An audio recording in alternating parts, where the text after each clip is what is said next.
Final Awakening, a short science fiction story written by ChatGPT. Part 5. The Blue Eyes. Brett woke up the next morning feeling surprisingly refreshed. He watched Sally moving around the bedroom getting dressed. "Come here a minute," he said, patting the bed beside him. "What is it?" she asked, sitting next to him.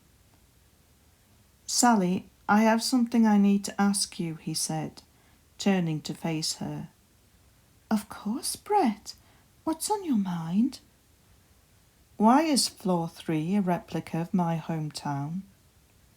Sally paused before saying, "Because the people on Floor 3 are descendants of those who lived in the 1960s suburban town that you grew up in. You see, when Floor C was first built, the creators realised that people needed a sense of community, a sense of home. So they designed Floor 3 to give people a place that felt familiar, like home. And the people who lived there have been living in that community for generations."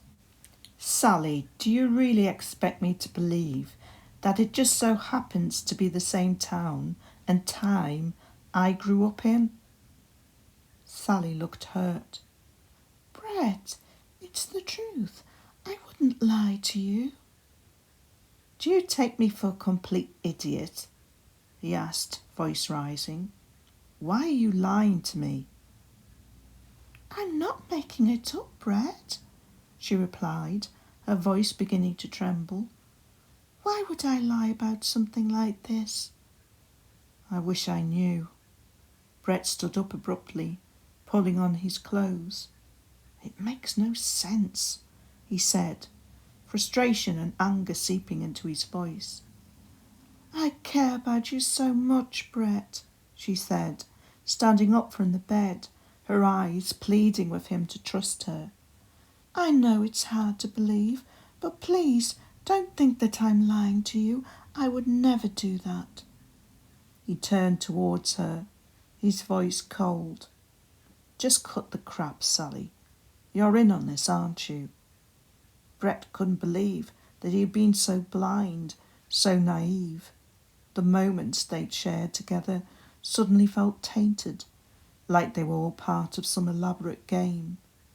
His heart sank as he realised that the love he felt for Sally was all just a cruel trick. "In on what?" She looked confused, her strange blue eyes brimming with tears. Brett's frustration grew. "Don't play dumb with me, Sally. You know exactly what I'm talking about. The vials, this lab, this entire charade. You're part of it, aren't you? What is it all about, Sally? What is the project in City C? And what does it have to do with me? And what the hell is wrong with your damn eyes?" Before Sally could answer, Dr. Harper's voice broke in. "Very well, Mr. Anderson, it seems you have finally realised some of the truth."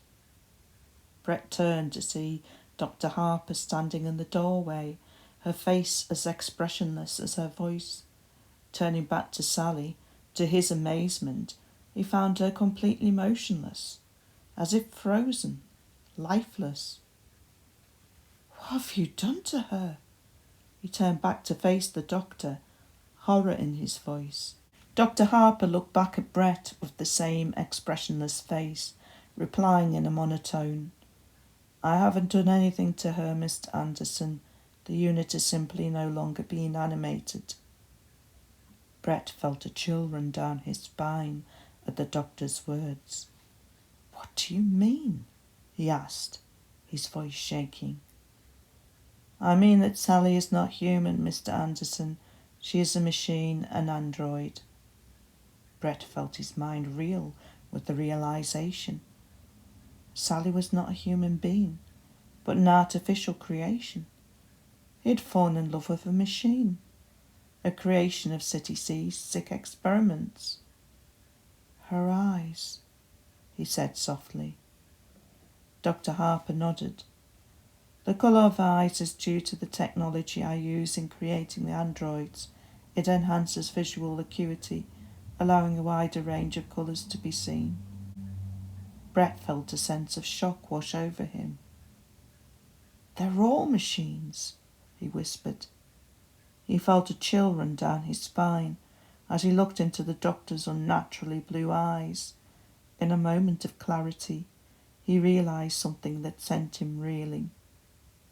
You have the same eyes. You are correct, Mr. Anderson. I am currently animating this unit in order to communicate and interact with you. What are you? Brett asked, his voice filled with horror. Dr. Harper didn't answer. Instead, she walked over to the wall behind Brett's bed and, using the passkey that hung around her neck, swiped across a small gap. A hidden door slid open, revealing a laboratory behind. Peering through the doorway, Brett looked around the sprawling lab, filled with strange machines and equipment. Come with me, Mr. Anderson, and everything will be explained, Dr. Harper said, gesturing for Brett to follow her. He followed the doctor through the doorway. End of part 5.